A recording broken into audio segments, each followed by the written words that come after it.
Hey dudes, this is Marianne Walter, Deanne from the original Toolbox Murders.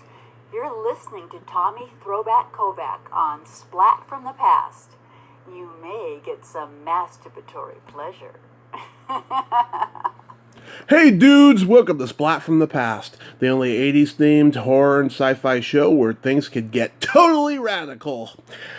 Now I am so fucking excited for today's show because I will be interviewing the Madman himself, Paul Ehlers. Yes, Madman Marz himself. I'm going to have him on the show today to talk about the making of that classic slasher movie from 1981, Madman. You may remember it. It came in this really cool Thorn MI clamshell case that used to be on the shelf at mom and pop video stores with that creepy silhouette of a lumberjack madman. It's going to be great to have him on the show today. It's been a long time coming. I didn't know he was still out there, and I'm glad he is, because I've tried reaching out to other people from the movie, and I've had no luck. So it's going to be great to have Paul Ehlers on the show today, and great that the guy who runs his Facebook page, Gary, could set this up. So, here is my interview with Paul Ehlers.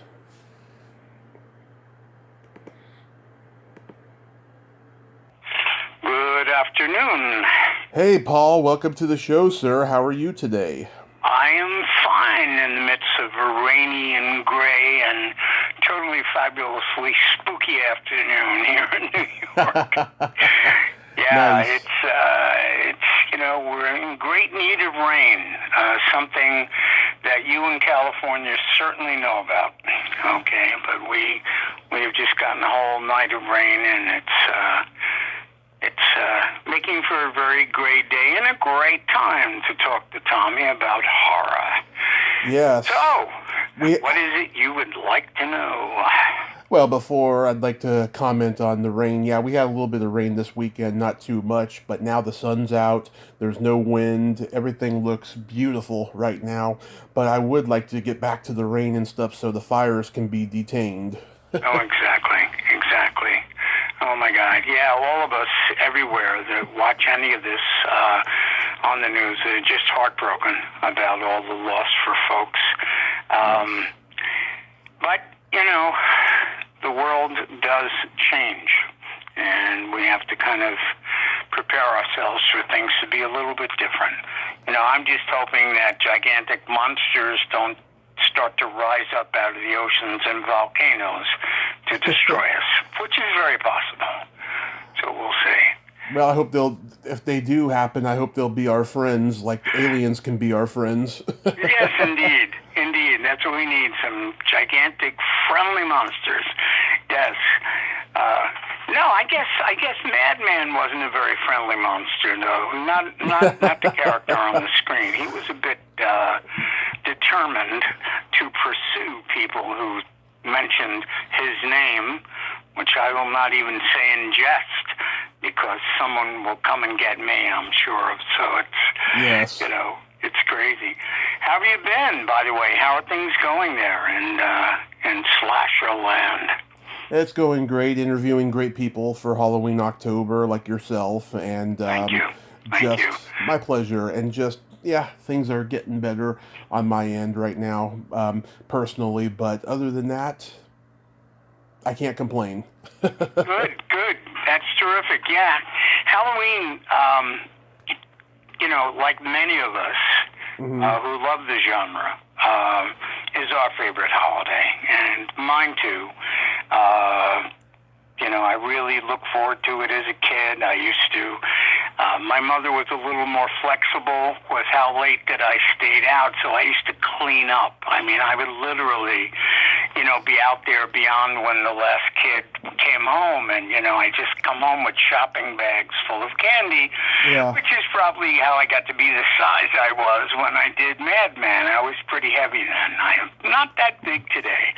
Yeah. But Halloween was always just amazing. We here in our house, my wife and I are known as Mr. and Mrs. Halloween, because I do some makeup, I do a character, and I get dressed up for the kids, and what I try to do every year is a bit of a performance, which they seem to come back for year after year after year. So I do a lot of voices. So I'll do things like, "Welcome, little ones, to my home."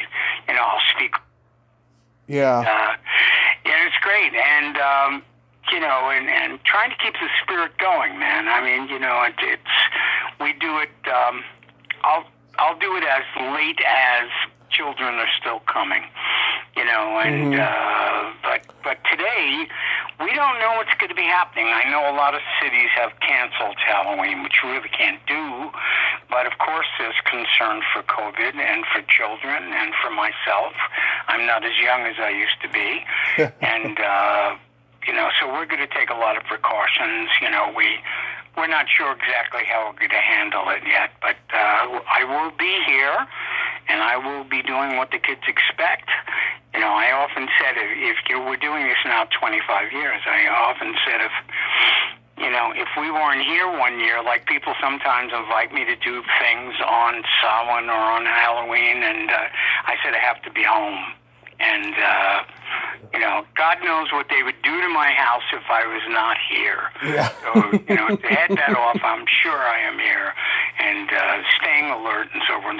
But I love it, and I love the kids, and I love to scare them a little bit if I can, and make a memory for them. I've often said, probably in the 25 years I've done this, the nicest tribute that I ever got was, and I get really young, I get mothers carrying kids, Yeah. And one evening it was dark, and the bell rang, and there were a group of teenagers, late teens, 18, 19, so forth, not in costume. And I said, "Whoops, okay, what is this?" And I opened the door, and they trick-or-treated, and they greeted me, and they said, "We are children who used to come by when we were toddlers and little kids, and it meant so much to us that we wanted to back and just say thank you." So they actually gave me candy, which I thought was the most incredible tribute. And these were kids that now 18 that came here when they were just 3 and 4 years old and 5. Right. So that was fun. It makes it all worthwhile, Yeah. So people want to know about the movie. Do you have some questions about the film? Lots of questions. So let's get into that. Okay. Okay. But before, though, let's backtrack a little bit. I was reading about you that you made Super 8 films as a kid and drew comics. Were you on the trajectory of filmmaking and animation? Yeah, pretty much. I mean, not so much animation, although I did go to the School of Visual Arts in Manhattan, and I had animation courses, and we did lay out film ideas. We did storyboards for that. I did that. I wanted very much to get involved in film from a very young age, and like I talk about is that when I was 14, 15, 16, I mean at that time it was either monster movies or spy films were very big, and my friend Larry, my dear friend Larry, who was the former Mr. Halloween, Larry used to just make incredible slasher kind of horror films on a very low budget that were just fabulous. I mean, I remember he had done like a Frankenstein variation where there was a girl who was created in the laboratory and they have her on a stretcher, and this is all in Super 8, and he used music from the original Karl or Frankenstein movies. He used a lot of music from Franz Waxman's music for Bride of Frankenstein, and the way he did the creation, he had her wrapped in bandages, and for the electricity, the electrodes, he had sparklers, which was an amazing mix of 4th of July and Halloween and the birth of the creature. So he used to do amazing stuff. He actually got people to eat chicken parts raw, which is amazing. Many of us who've done horror stuff as kids, all of us remember the taste and smell of ketchup before we actually got a hold of stage blood. But we're would tried our damnedest, but, you'd get kind of messed up, but it was always fun. Like I said, my friend Ken and myself, who we went to school together, and we would make spy films, like espionage movies, and we used to make it look international and kind of exotic and sexy. We would go to the airport, which seemed to be the place to be at JFK Airport, with replica firearms, which, looking back on it, we would have been dead within 2 minutes, running around and doing what we did. But we survived it. Yeah. I went to film school at SVA in Manhattan, and I started out actually because as a kid I had, talent to draw and to illustrate, so I would make my own cartoon strips. An uncle of mine, my Uncle Bob, worked in advertising, and he would bring home these storyboard pads that I guess they use in the agency, that had on them TV screens and a space at the bottom where you'd write in notes, whatever is happening on the screen, moving close up here, product moves there, and it would have these TV screens, 4 to a page or 6 to a page. So I used that to do comic ideas, and somewhere those things exist. I don't know what happened to them. I mean, I started doing them very young, and doing monsters, and and I love doing that. And Them was one of my favorite science fiction movies ever. Great movie. And it still is. I think, of the movies of the 50s, there are certain films that stand out, I think, that are exceptional. And even though after them we had so many giant insect and monster movies, I think Warner Brothers with them did a pretty serious job, and with what they had available, it worked. It really holds up. Things like the original Thing from Another World, the black and white version, although I absolutely love Carpenter's version, but I do think the original with James Arness really held up well. I mean, it's still frightening and beautifully shot, and I think the overlapping dialogue works so well. The film is really a classic. That, Day the Earth Stood Still, films like that. It's so funny. And in recent years, sometimes the cheaper the movie looks, the stranger it looks, the lower the budget, it has certainly a huge cult following of just how funky it comes off. But, there are times when guys would get together and women and do productions that still to this day stand up.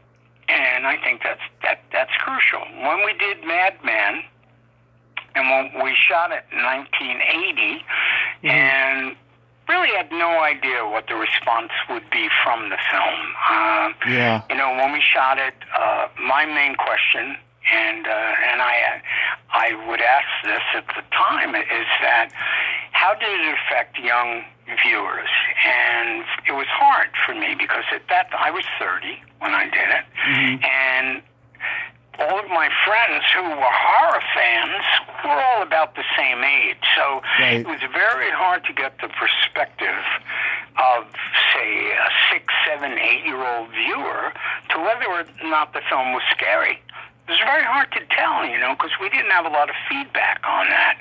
And it came out, and my friends saw it, and everybody was very courteous. It was a low-budget production, and people enjoyed it. They had a lot of fun with it. Yeah. But it's interesting. It wasn't until many years after when my good friend Kevin Clement, who does Chiller Theater in New Jersey, which I had gone to for years, by the way, collecting figures, collecting art, all kinds of sci-fi and fantasy art, original art when I could get it.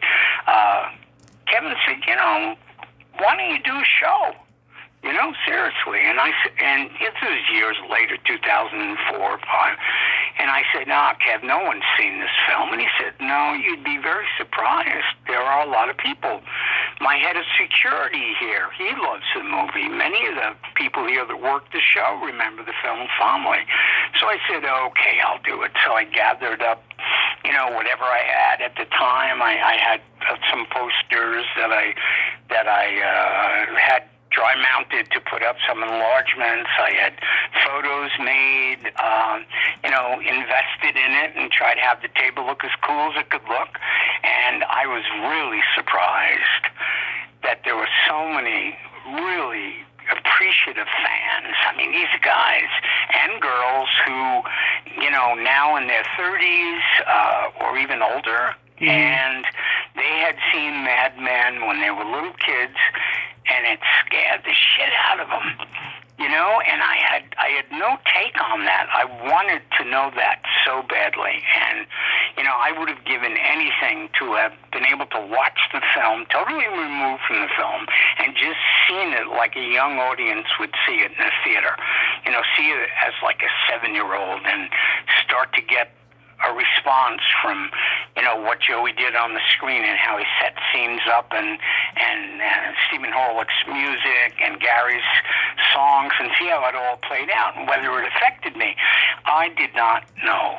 Okay, I knew the production values were very good on the film. Yeah. I mean, comparing it to a lot of other low-budget films, I think our lighting was excellent, our editing was excellent, the camera work was terrific. Joey's direction, I think, worked very well, and it certainly holds up. And now it seems that more and more people are appreciating the effort that we all put into it back then. And as I said, seeing people at the show who would continue to tell me how much it frightened them, and it seems like a real favorite is when Marz is up the tree, and the wind is blowing through that hair, and he slowly comes down the tree as Richie is watching him. The people said that scene really stuck in their mind, so that was neat. But so doing the conventions has been, for me, it just makes it all worthwhile, and for me also the fans. I'm so appreciative of it, because without the fans we wouldn't be here, like with any film, with any genre film that has a big following. The fans are so important. The people pay the money to go in and then rent it and then buy it. These are the people that we really rely on, and I appreciate them so much, all the fans. I mean, they've been loyal, and it's been great. I'm a late bloomer to the convention scene. I've been going for 4 years. Okay. I miss being the only one who thinking that I was the only one who liked certain movies like Madman, because I don't know, having so many fans of a certain thing you love, to me it can cheapen it a little bit, especially when there's bad intentioned fans out there jumping on bandwagons. You know what I mean? Sure, I do know what you mean, and it's funny to feel unique about that. I know that since I was 9, I started collecting film scores, film soundtracks, and they were very important to me, not only for how well they worked along with the film they were intended for, but I would always draw to soundtrack music. Right. And depending on what the theme of my character was, or what type of film, if it was a more heroic movie or more of a spectacle, depending, or creepy, I'd play the appropriate music with it and listen for hours as I drew. And I continued to do that through all the years that I did my knife designs. I would have specific scores I would play just to enhance the whole experience of creating it. But what I was saying there is that you were talking about how many people, were involved in genre movies, that, how many fans there were, people who would go to them. I thought for some reason this is such a nudnik idea, is that, like, I was the only person buying soundtracks. Who the hell else would buy soundtracks? But of course, in later years, I found out it's a huge portion of collecting, and and so many people are into it. And today, we have, the cool thing is so many things are coming out on vinyl. Yeah. That whole revival of the vinyl score and the vinyl album. And Madman, we had released last year, the year before, Madman came out. Yep. exciting finally to get the score of the film released by Stephen Horlick and with songs by Gary Sales. And I think that's still available on vinyl. Okay? Mm-hmm. I think it's still out there. So, you know, it's been a very interesting run through all of this. You know, so much of what we love in genre films, you know, but the world too. I mean, our world has gotten so frightening. You know, you almost don't have to see a film. Yeah. You know, it's just watch the news and then pull your sheets up over your face and go to sleep. Yeah. You know, but look, we had them when we were young. At least for me, I got very lucky. I grew up in the 50s, like so many horror directors and filmmakers who Baby remember boomers. fondly the 50s, Right. and film writers, you know. And for me, I was lucky. 2 blocks from my house was the Archeo Keith Theater in Queens, and it was an old vaudevillian theater. I think it wasn't one of the enormous film palaces that there used to be then, but it was nicely done. It was beautifully done, and I remember Saturdays starting at 11 in the morning. All the kids in the area will go to those theaters, go to the Archeo Keith, and we were fortunate enough to see, when they got released, movies like Creature from the Black Lagoon and House of Wax and Godzilla and Rodan and House on Haunted Hill. The William Castle films. House on Haunted Hill. With the effects that they used, Right. we saw them first run. Yeah. Yeah. It was great.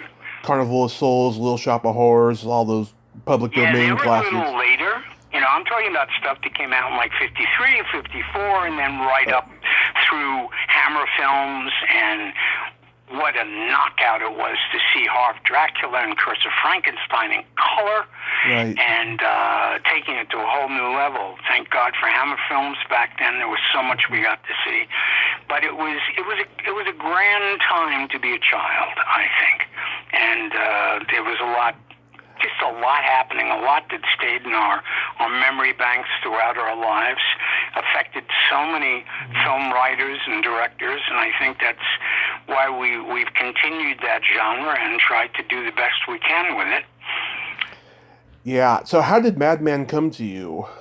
Okay, if Madman, he came to me because I said the name above a whisper, and bam, he knocked down the door and came in. I was out visiting a friend of mine, my friend Jim Grillo, who had a farm out in East Northport, not East Northport, East Moriches, New York, and on Long Island, and he had a friend over on a weekend, who was Joe Giannone, who was ultimately the director of Madman, and Joey was visiting Jimmy's farm, and we were spending time talking about things that we thought were frightening in film, and things that worked, things that didn't work, some of our favorite films. You know, he was an aspiring filmmaker, and time after that, he knew too that I was an illustrator and an artist in that sense, a painter,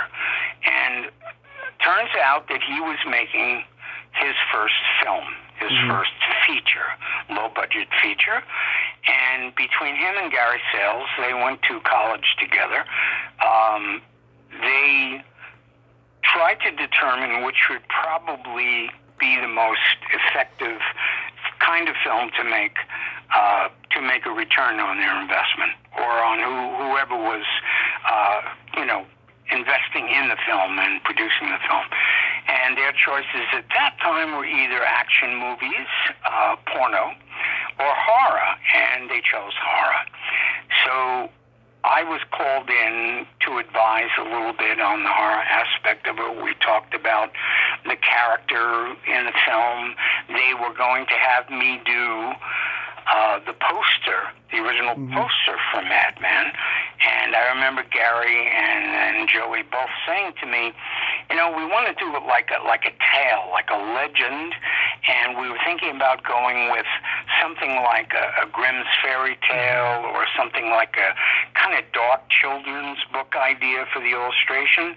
And I ultimately did a silhouette of Marz dragging a woman by the hair through the roots of a tree, and the trees came up at the top of the illustration, and these claws, which were the branches of the tree, kind of came together and formed the frame for the design. And there was a moon in there and Madman and the horror lettering that I did originally.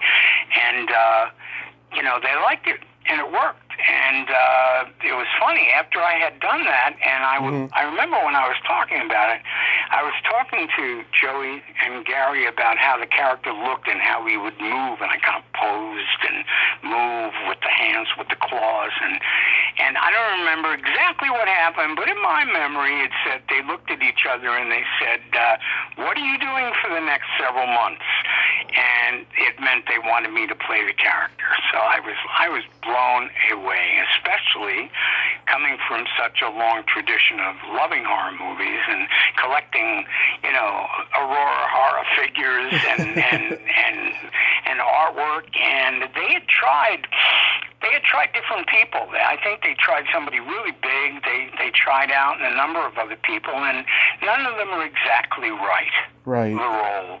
And I did several years of weapons training. I used to do martial arts. I, had a whole sense of, how this character should be on camera. And I pretty much did it the way I saw it in my mind. And I know some people talk about, I know Joe Bob Briggs found out that my friend Larry made me a cut of the theme from Carpenter's Halloween, which I would play before I would go into makeup and just to get myself in the right mood. And, that was very cool to do. It was a great atmosphere to keep the whole thing creepy. And we only shot at night. So we're doing 2.5 months of only night shooting, which really changes your entire aspect and outlook on day and night. We would get up at sunset. We would eat breakfast then, and then head out into the woods for the whole night until dawn.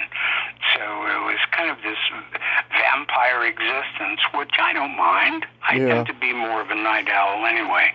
Same here. But that's how I got the role. And it was very interesting. It was my first time on camera, at least professionally. Yeah. And I went out of my way to do as much as I could on the screen, actual effects on my own.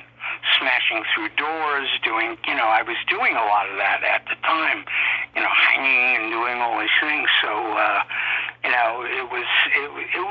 was an effort to do, but it paid off. I think it worked well on screen.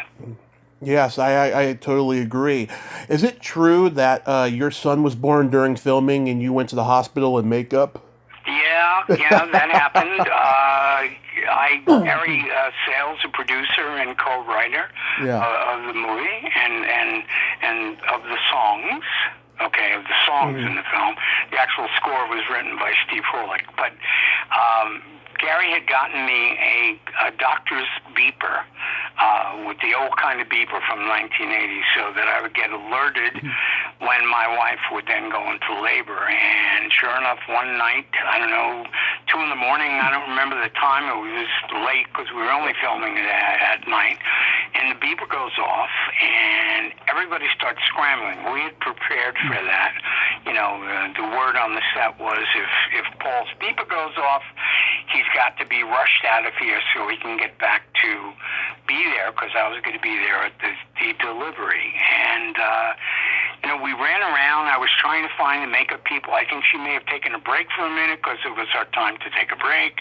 We're taking off the mask and the latex and the blood and cleaning up. And I just said, okay, fine, we're good. And I jumped in my car and I rushed out to travel to North Shore Hospital and got there like in record time. Which you tend to do when somebody's giving birth, you freak out. So got there, and I hop out of the car and I run up to the entrance, and I said, and I probably look a fright. I mean, I didn't know what I looked like. I still had stage blood on me and, glued on latex and all this stuff. So I say to the guard outside and the other guy that was outside, I said, can you tell me where maternity is? And they look at me and they go, sir, you want emergency. That's around the side of So that was a bit crazy. And what was funny is when Amazing Stories was on the air, they did a story probably a lot of folks will remember called Mummy Daddy, where a guy is wrapped in mummy rags, and a similar thing happens to him going to a hospital. So I think the story probably got out there, and somebody picked up on it, and it was nicely done. But yeah, that happened, and my son Jonathan, and I remember Gary and Joe had made up for me a red T-shirt that said Little Marz on it, and somewhere that exists, that T-shirt for an infant. That was cute. And actually, they used my original poster design on our T-shirts, the T-shirts that we gave to the crew and the staff at the time, which probably are worth something if anybody has them anywhere. We did those, and they adapted the design for the Little Marz shirt. And it wasn't until when the film got released and Jensen Frawley put it out, they went with the image that everybody knows today, which is the silhouette of Marz holding the axe, backlit, that image that everybody knows so well. And, they felt that would just be more effective for the advertising of the film, I guess, more so than the poster I did. And the interesting story with that is that that's the image they all remember. But when they took the shot, when Jensen Frawley used some of the photographs we had for that backlit silhouette, they pretty much shot the figure, but I did not have at the time the full makeup on. So when the character of Marz is backlit and he's totally dressed and wearing makeup, the hair is much longer. It's much longer. And what they did there is they were supposed to crop out just the area below the shoulders with the axe, like the scene when he's walking towards the camera. But they kept my actual head on there without the makeup. So someone went in and kind of airbrushed strands of hair on it, and that's the one everybody knows. That's the image that everybody knows. Yep. I often thought of doing my own variation of that silhouette with the character's head on where it should be and what the hair would look like. I'd love to try and do that. Yeah. But the nice thing is when it finally got released on Blu-ray, they gave an option. You could use either cover. You could either use the known cover of the silhouette, or you could flip that out and reverse it, and my original art would be on the cover. So it did. It took enough years, but it finally did get out into the public. Okay, so I was happy about that. Nice. Yeah, because I talked to Boris Karloff's daughter last year, and she confirmed that the rumor that he went to the hospital when she was born in makeup is all a lie, because Universal would not have allowed that back then in 1938. Oh God. Yeah. Sarah's a wonderful person, and Gloria Price, she's great too. Vincent Price. Oh yeah, I've talked to her. Yeah, great. Yeah, she's great, and I didn't get to talk to Lugosi's son, but I'm sure he was a very interesting character too. What happened, talking about sons and so forth, I'm trying to get Cheney on here. Yeah, go ahead. No, go ahead, man. You got something you want to say? I was just going to say, I'm trying to get Ron Cheney on here too.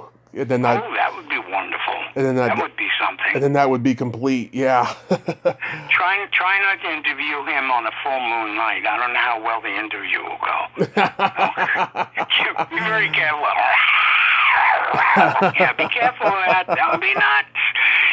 But my goodness, it's so interesting. I mean, everyone knows the story that, we had actors coming in that were auditioning, and people were saying to Joey and to Gary Sales, we read for something like this not long ago, and that's when we found out that they were making the movie The Burning, also about the Cropsey maniac, this New York legend of this character. So when we found that out, everybody scrambled. I mean, the guys, they must have freaked. They had to do something. They had to be, we could no longer be Cropsey.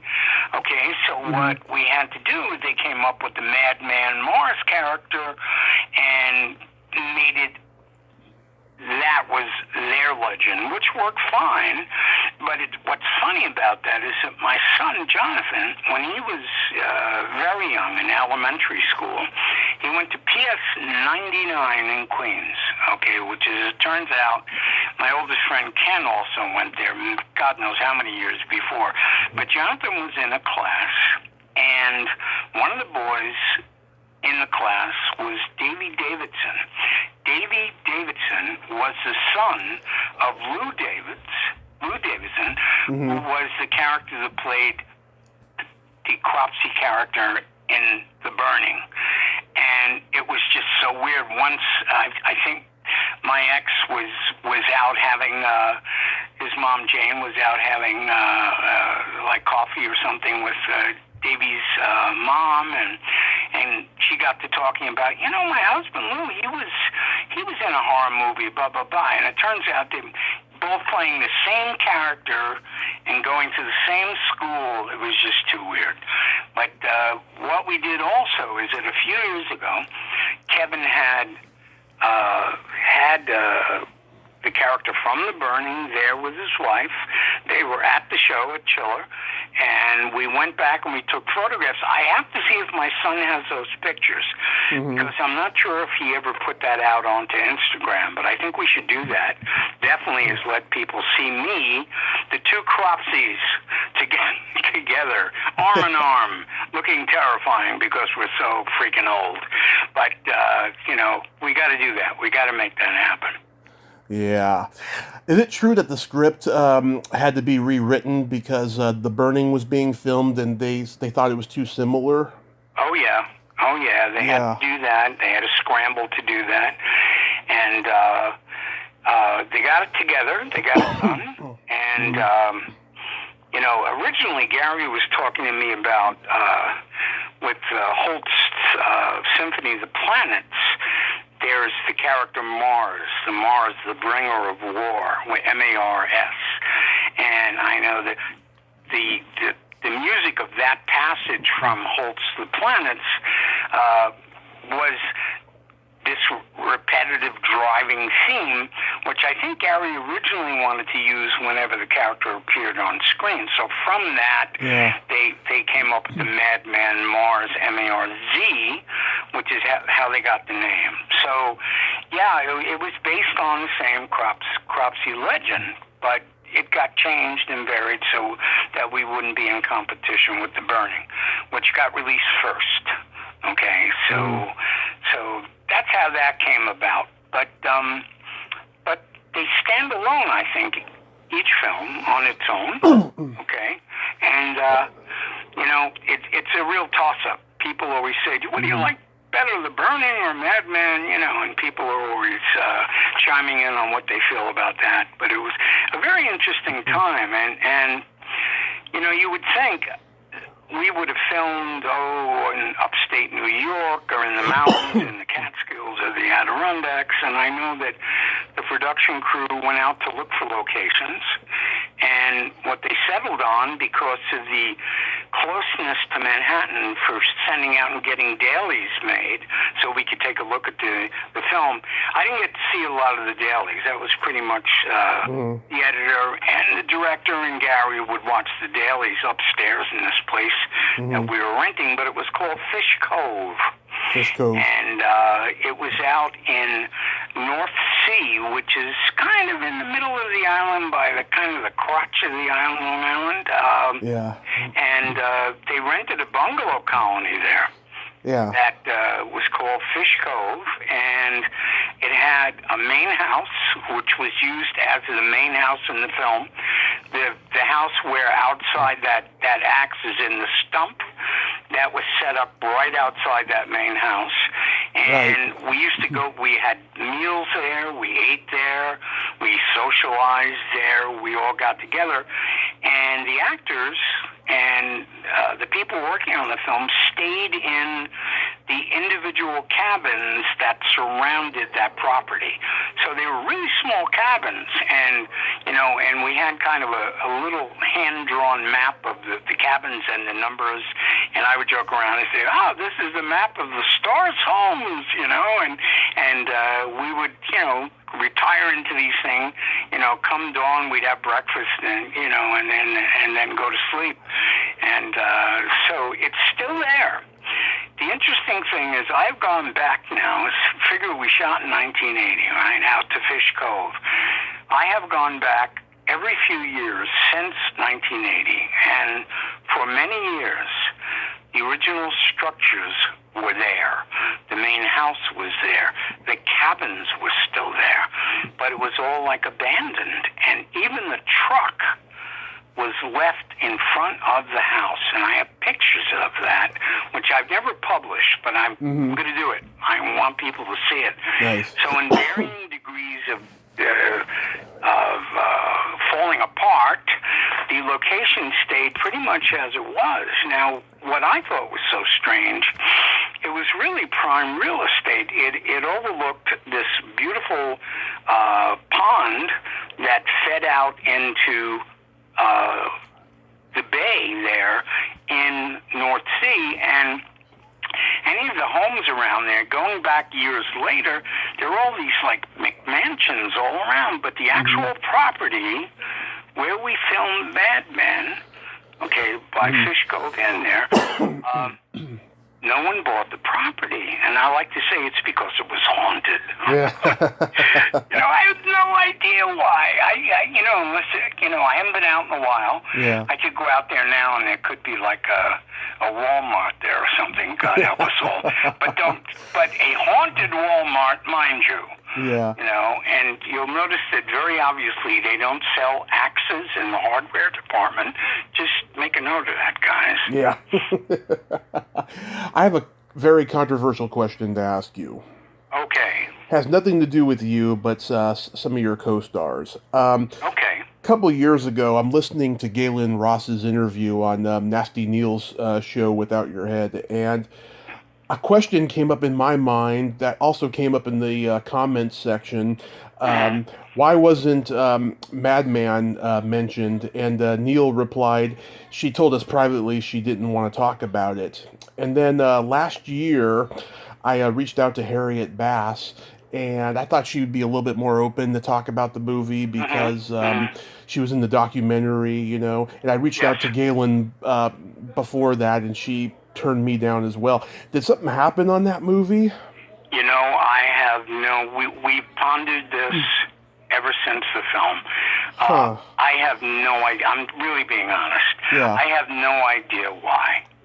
I had a great relationship with Galen on set, with Alexis. We joked together. We would fool around together when we had downtime. I remember on Halloween we were improvising horror scenes in the dining room, and I never had any indication there was an issue. I don't truly understand.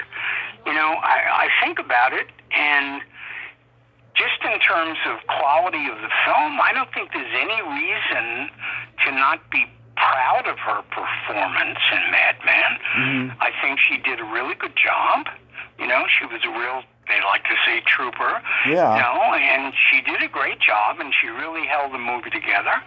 And her performance was powerful. And guys, I wish I could say why. I do not know what it is.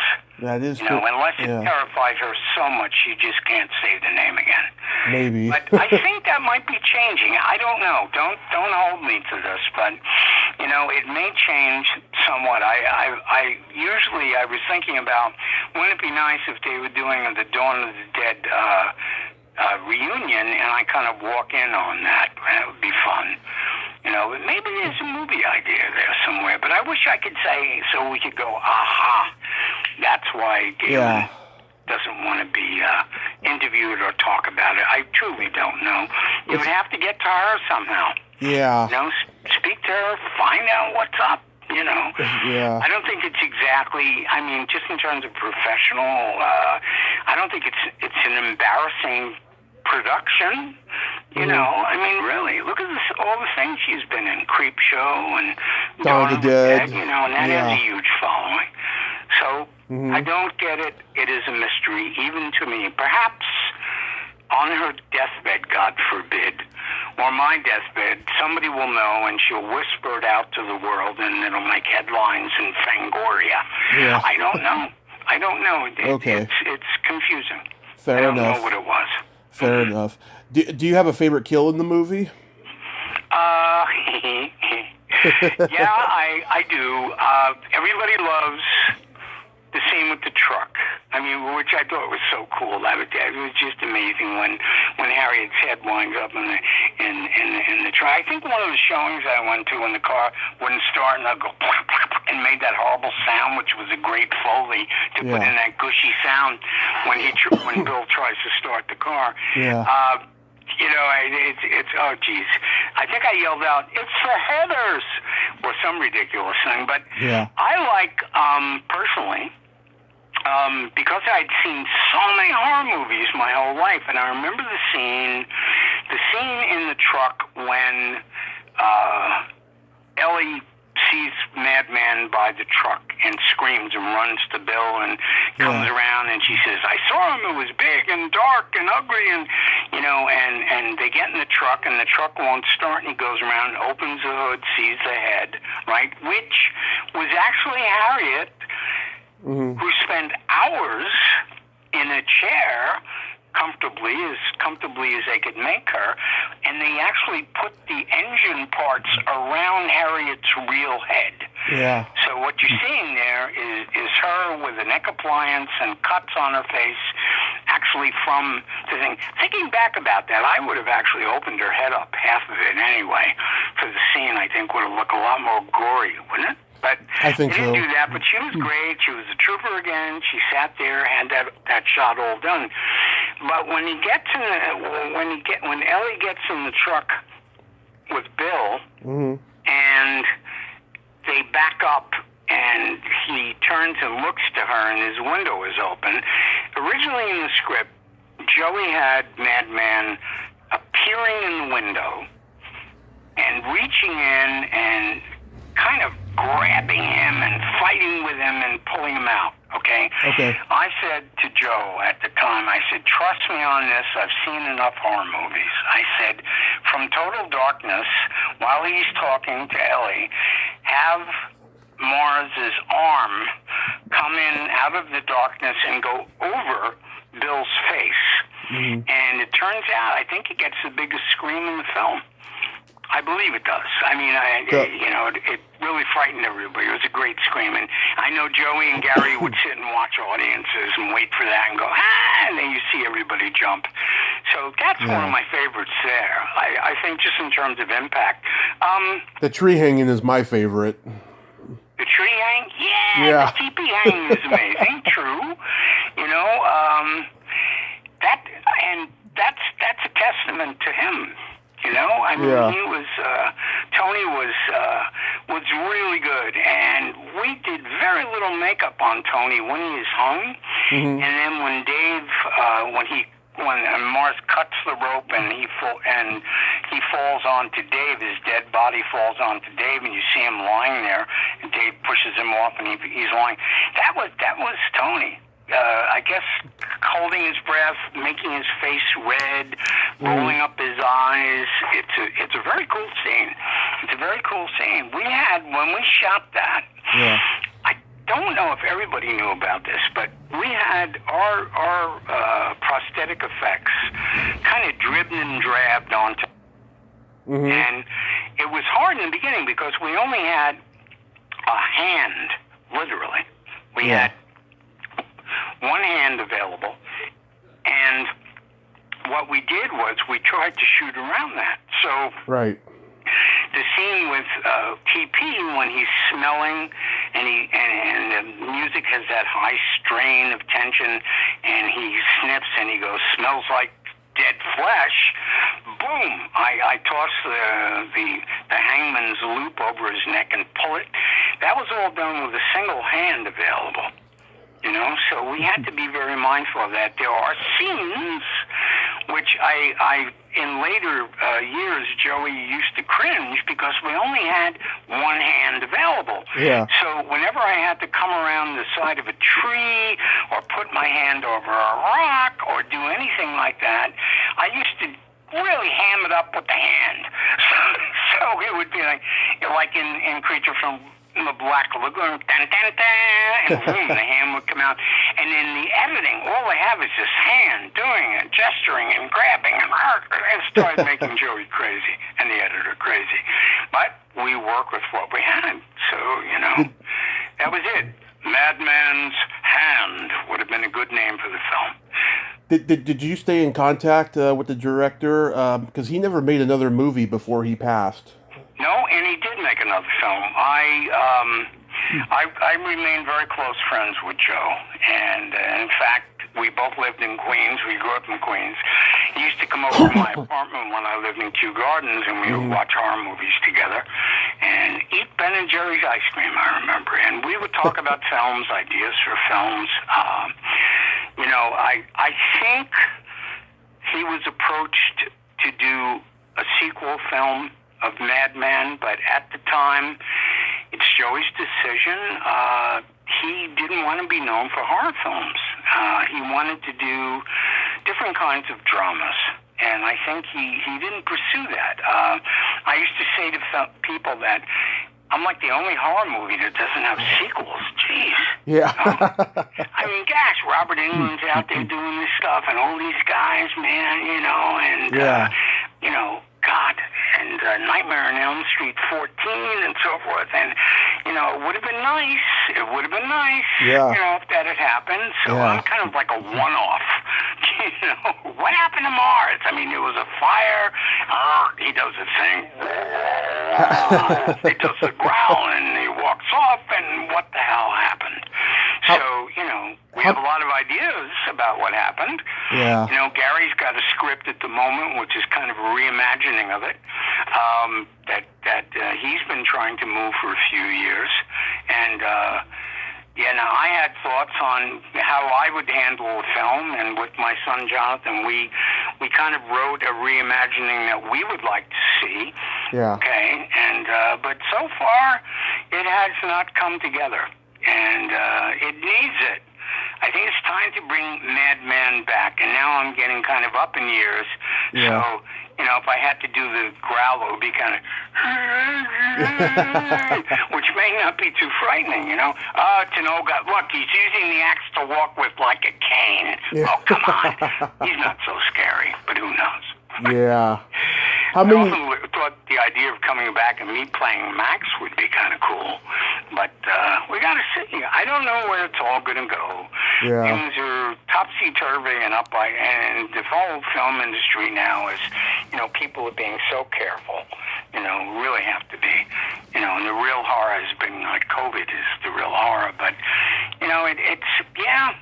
Joey did, we did Madman years later. Mm-hmm. He did a film on my friend Jimmy's farm in upstate New York called Liar's Poker, which was a script that he had worked on about a couple whose a deranged person returns to this farm that they have not seen in years. And it's not a monster, but he just is a very violent character. And that happened, and Joey did that. And, the thing that was so sad about it is Joey had a scene in the film where the bad guy in the film kind of falls through this trap door in the barn and falls down into a pit of wild boars that rip him to shreds. Now, Joey shot that sequence, and then not long after he wrapped Liar's Poker, Hannibal came out, and Hannibal, of course, has the scene with the wild boars killing the Gary Oldman character. So it's like we thought we were kind of first with that, and then it got bumped by that. The film never really didn't get shown around very much. I mean, I would like to find out if there's even a print of it available. But Joey did work on that, and it was called Liar Spoker. I think there was another change in title, but I don't recall exactly.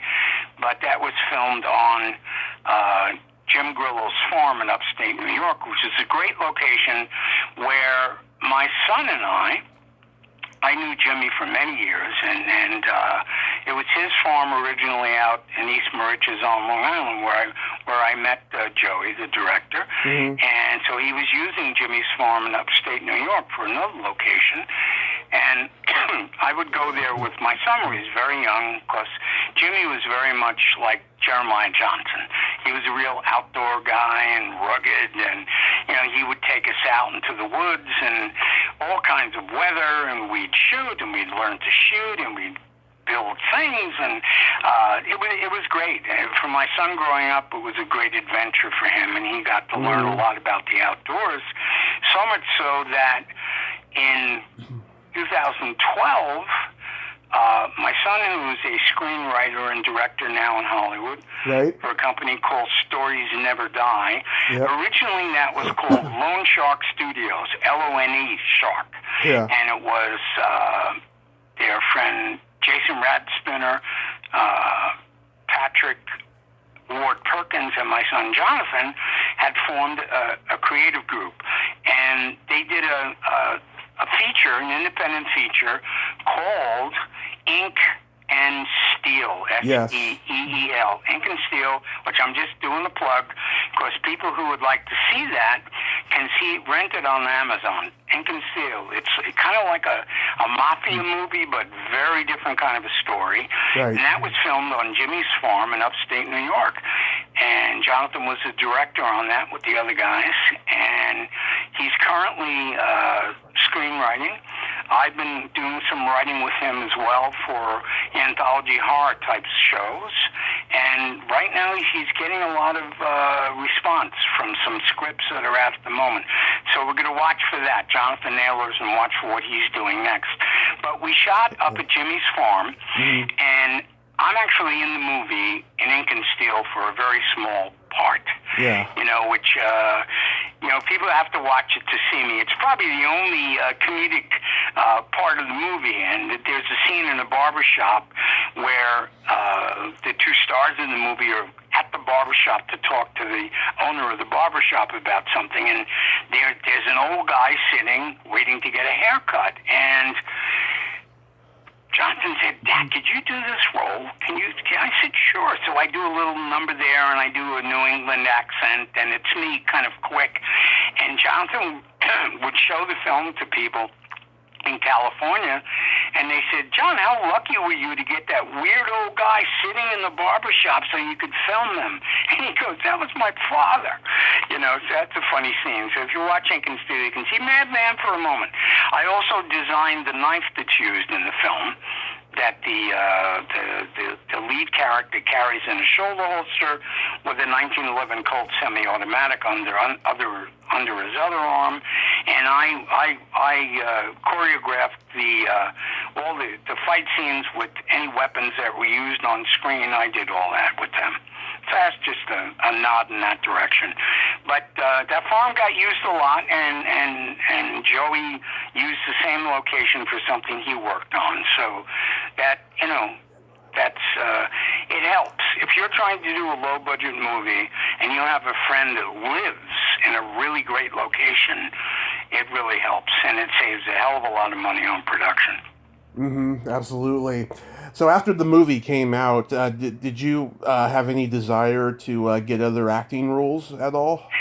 I did, but what happened is I really leaned heavily on my illustration background, and funny thing about that, here's Madman Marz, right? Slasher, murderer, killer, monster. And I worked for a company for a while called PSC Marketing, where I actually designed dolls. Yeah. And plush characters for little girls and boys to have a wonderful time with. So for years I did some of that work. I did other illustration work. I did on occasion voiceovers. And I think people, a while back we put up on YouTube The Untold Legend of Batman, where I had always done voices even as a kid. Now it's interesting because here I am. I do accents, British accents, all kinds of accents, narration voices, and all I get to say in Madman is, thanks, guys. Doesn't show all your talents, I played the voice of Batman on a kind of a radio show cassette for kids for learning how to read, and it had an accompanying book with DC illustrations of it of Batman, The Untold Legend of Batman, and I actually do the voice of Batman because they tried a bunch of folks, and my friend was working, it was his company, MPI International, and he comes down the hall, he said, Paul, you want to read for the Batman character? So I said, okay, so I was doing like, all right, Robin, this is, that kind of a voice. So DC said, well, we want him. So that was fun. But I've been in a number of other films. My friend Christopher Garetano, who's a director and horror writer, who did Strange Things and Strange World on television.